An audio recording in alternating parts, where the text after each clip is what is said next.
Olá a todos, todas e todes. Eu sou Matheus Silva, pesquisador do Grupo de Estudos sobre Futebol e Torcidas, o GFUT, e doutorando em Estudos do Lazer na UFMG. Hoje apresento a vocês o livro O Ensino do Futebol para Além da Bola Rolando, organizado pelos professores Silvio Ricardo da Silva, Leandro Batista Cordeiro e Priscila Augusta Ferreira Campos, no ano de 2016. A proposta deste livro, que foi construído pelos membros do GFUT e alguns convidados, é extrapolar as 4 linhas que demarcam o campo de futebol, debatendo algumas das perspectivas que esse fenômeno de massa atravessa. Para delinear essas perspectivas, apresentarei os capítulos, suas abordagens e possibilidades de desenvolvimento nas aulas de educação física e outras disciplinas nas quais os conteúdos se fazem pertinentes. O livro, prefaciado pelo professor Bernardo Buarque de Holanda, tem seu primeiro capítulo apresentado pelos organizadores do livro, que localizam o fenômeno futebol no contexto brasileiro, sua representatividade na sociedade e, principalmente, sua relação com a educação. Ao final, de maneira resumida, apresentam um breve panorama do que nos espera no restante do livro. No capítulo História do Futebol, os autores percorrem o mundo apresentando os jogos com bola no pé, passando pela América Central, Grécia, Roma, China, Japão, França, Itália e Inglaterra. Alguns desses jogos têm uma relação direta e comprovada com o futebol, outros não, apesar da semelhança em suas práticas. Nesta seção, o futebol é tratado como uma invenção da modernidade, período esse que moldou a maneira que vivemos atualmente, principalmente na organização cotidiana. Na sequência, os autores abordam a difusão do esporte e a chegada ao Brasil, questionam os mitos dos fundadores e a transição do amadorismo para o profissionalismo, fator que influenciou o futebol que conhecemos atualmente. Algumas das sugestões de atividades passam pelo reconhecimento das raízes dos times no contexto de sua criação, as mudanças na plástica do futebol no decorrer do tempo. Em Futebol e Cultura, o entendimento do que é cultura foi discutido dando sustentação para todo o capítulo, uma vez que, apesar das regras padronizadas por uma federação internacional, o futebol sofre influências no local onde é vivenciado. Pautado no Brasil, os autores apresentam o futebol e os lugares que ocupam em nossa cultura, seja nos estádios modernizados para receberem jogos da Copa do Mundo, ou nos campos improvisados em praças, terrenos vazios ou mesmo nas ruas. Também se refere a outros espaços que o esporte ocupa além dos 90 minutos do jogo, reforçando que, por aqui, o futebol também está nos meios de comunicação antes e depois das partidas, nas conversas com os amigos ou rivais, nas vestimentas dos torcedores, nas variações de jogos e brincadeiras que simulam o futebol. Como sugestões de atividades, os autores propõem incursões nas diversas áreas da cultura, como música, cinema, fotografia, para compreendermos a relação do jogo com o nosso país. No terceiro capítulo, Futebol e Torcer, os autores apresentam nuances e contextos do elo que liga o sujeito a seu clube, o torcer. Inicialmente, são delineados os passos da popularização do futebol no Brasil, passando pela simbologia da identidade clubística e, de forma mais abrangente, a paixão nacional. O enfoque nas origens dos clubes e no significado que as vitórias da seleção brasileira representavam são tecidos dos caminhos da institucionalização do futebol, a afirmação das relações entre torcedor e clube, bem como a instituição do estádio como espaço de manifestação do torcer e a criação das torcidas organizadas. Em seguida, os autores apontam outros espaços onde o torcer é manifestado, como bares e ruas. Por fim, problematizam a nova ambientação dos estádios que, em certa medida, não são receptivos para todos os tipos de torcedor. Entre as atividades propostas, destacam-se a simulação de um júri que deve debater a presença das torcidas organizadas nos estádios e um levantamento sobre manifestações de torcedores no período da Copa do Mundo que foram publicados em mídia impressa. No capítulo Futebol e Copa do Mundo, os autores percorrem os caminhos do momento máximo do futebol mundial para mulheres e homens, tendo como ponto de partida a edição de 1930, realizada no Uruguai. A competição foi um marco para a formalização da modalidade que havia feito sucesso nos Jogos Olímpicos de 1928. Desde então, o evento foi utilizado como propaganda política de governos ditatoriais, transmitidos pelas melhores tecnologias midiáticas disponíveis, trouxe a desgraça e a alegria para algumas seleções, como o caso do Brasil, que mesmo sendo o maior vencedor, perdeu de maneira trágica as 2 edições que sediou, e o que mudou na formação dessas seleções no decorrer do tempo. Os autores abordam também a competição feminina, iniciada em 1991, que não foi ainda vencida pelo Brasil. Dentre as sugestões de atividades, destaca-se o foco na derrota por 7-1 para a Alemanha e os contextos social e futebolístico que levaram a esse resultado e as questões sobre o futebol jogado por mulheres.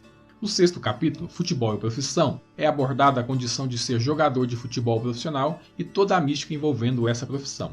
A autora delimita a institucionalização da profissão no ano de 1933, suas consequências e o processo de aprendizagem inicial, que não se dava especificamente em espaços de práticas institucionalizados. Outro ponto destacado é que, ao mesmo tempo que a profissão de jogador de futebol ultrapassou a esfera do jogo, sendo alguns jogadores milionários e tratados como estrelas, cresceu a disparidade na realidade da profissão, que não comporta todos os interessados e aqueles que conseguem não são remunerados igualmente. Algumas das atividades recomendadas sugerem um convite a um jogador ou ex-jogador de futebol profissional para contar suas experiências para os estudantes, bem como a realização de simulação destes em uma possível carreira de jogador profissional, seguida por debates sobre suas idealizações.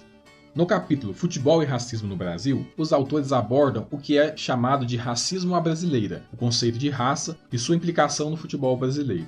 Uma linha histórica é desenhada para situar a entrada do negro no futebol, um esporte de elite, as barreiras impostas a eles e a similaridade com o que se passa na sociedade como um todo. Casos de racismo que marcaram o futebol, seja o do grande goleiro Barbosa, responsabilizado pela derrota na Copa do Mundo de 1950, ou do goleiro Aranha, quando atuava pelo Santos, que foi chamado de macaco e recebeu ofensas gestuais da torcida do Grêmio, registradas em alta definição, os autores focam na importância da não relativização e reafirmam a necessidade de tensionarmos as manifestações racistas, que não acontecem somente nos gestuais ou nos sons, também sendo perceptíveis em outros espaços, como o baixo número de negros ocupando cargos no esporte. Nas atividades temáticas, sugerem uma incursão pela construção da população brasileira e pelas características que nos formam, uma busca por negros e negras que ocupam lugares de destaque na sociedade e um debate sobre uma charge do episódio de racismo acontecido com o goleiro Aranha. Em A Violência no e do Futebol, o autor busca discutir a relação entre futebol e violência, não se pautando somente na violência física, mas também na violência simbólica. Assim, fatos como comportamento entre torcidas rivais, sejam elas organizadas ou não, ou agressões entre os jogadores durante as partidas, entram na pauta de discussão e são analisadas suas relações diretas e indiretas. O autor também foca na cultura dos hooligans e das torcidas organizadas que, ao contrário do senso comum, não são forjadas exclusivamente para a violência. Dentre as atividades propostas, se destaca a captação de imagens de lances considerados violentos durante o jogo de futebol e de conflitos de torcedores, para discussão em sala de aula. No capítulo Futebol, Gênero e Sexualidade, os autores debatem sobre questões que afirmam o futebol como espaços de expressão de masculinidade. Para tal sustentação, apresentam os conceitos de gênero, sexualidade e orientação sexual. Nesse debate, elucidam as masculinidades e a homofobia no contexto do futebol, dentro e fora de campo, os processos que a disseminam e reforçam, tornando complexa a exerção dos direitos dos que não se enquadram nos padrões impostos pela sociedade. Os autores também apresentam movimentos que lutam contra essa questão, como a criação de campeonatos por e para gays, lésbicas e transgêneros, e organizações que combatem essa violência nos esportes. Dentre as atividades para as aulas, os autores sugerem debates acerca das temáticas dadas como verdades no que concerne o tema discutido e também a utilização de situações em que esses paradigmas são quebrados, como pontos de partida para essas reflexões. Em Futebol e Arte, a influência do futebol enquanto prática cultural é colocada em evidência, dando continuidade à discussão iniciada no capítulo 2 deste livro. Os autores reafirmam as possibilidades educacionais das manifestações artísticas que enfatizem a temática do futebol, música, literatura, teatro e cinema. Expressões estas que permeiam nosso cotidiano, assim como o futebol, e transmitem múltiplos sentimentos e experiências que subsidiaram a sua construção. No texto, os autores elencam produções realizadas por craques em suas áreas, confirmando a força do futebol na cultura brasileira. Nas proposições de atividades, sugerem a análise de produções e estimulam a produção desses conteúdos pelos discentes. No capítulo Aprender a chutar com as mãos, jogos eletrônicos e o ensino do futebol, outra perspectiva relacionada ao futebol é apresentada. Das múltiplas derivações do jogo, como apresentados no capítulo Futebol e Cultura, o futebol nos jogos eletrônicos ganha um destaque, visto que há um considerável investimento nessa modalidade, em que os jogos, cada vez mais fidedignos, aproximam o jogador do seu time do coração, independentemente de qual parte do planeta seja, representando uma maneira a mais de vivenciar o esporte. Essa vivência aproxima o futebol real do eletrônico e vice-versa, compondo um modo adicional de imersão nos contextos que permeiam o distante futebol profissional. Sua organização e plasticidade ficam à mercê do jogador, para ser manipulados, aprendendo e ensinando durante o processo. Como sugestão de atividades, os autores propõem discussões com os alunos acerca dos significados atribuídos ao futebol na sociedade e sugerem também uma tematização da indústria de jogos eletrônicos, suas origens e finalidades. No último capítulo, Aspectos didáticos pedagógicos no ensino do futebol, a relação entre educação e futebol é discutida, com ênfase nas intencionalidades educativas. Neste capítulo, os autores questionam por que, como, quando, onde e o que ensinar sobre futebol, sendo um objeto amplo e com várias facetas a serem observadas. Apontam que o ensino do futebol não deve reproduzir o caráter reprovador do mundo profissional e, ao invés de podar, deve acolher o estudante e oferecer acessos às muitas possibilidades que o jogo proporciona, incluindo o jogar com fundamentos, regras e objetivos, tudo sob a organização de uma metodologia que possa abranger e proporcionar múltiplas experiências. Dentre as sugestões de atividades, os autores propõem uma aula de futebol utilizando diferentes métodos de ensino e que, posteriormente, seja debatido com os alunos as impressões que tiveram sobre os métodos. Sugerem também que os discentes conversem com pais, familiares e amigos no intuito de compreender suas visões sobre o futebol e seu ensino. Depois de apresentar todos os capítulos, a nossa conversa chega ao fim. Agradeço pela companhia e, para mais informações e publicações do GFUT, recomendo acessar o endereço eletrônico www.gfut.com.br. Muito obrigado e um forte abraço. Oi, tudo bem? Esperamos que sim. Eu e toda a equipe do Conexão Educação Física esperamos que esse vídeo tenha contribuído para a sua formação e para a sua prática pedagógica. Então agora, não deixe de curtir o nosso vídeo, compartilhar para outros professores e, claro, se inscrever no nosso canal. Ok?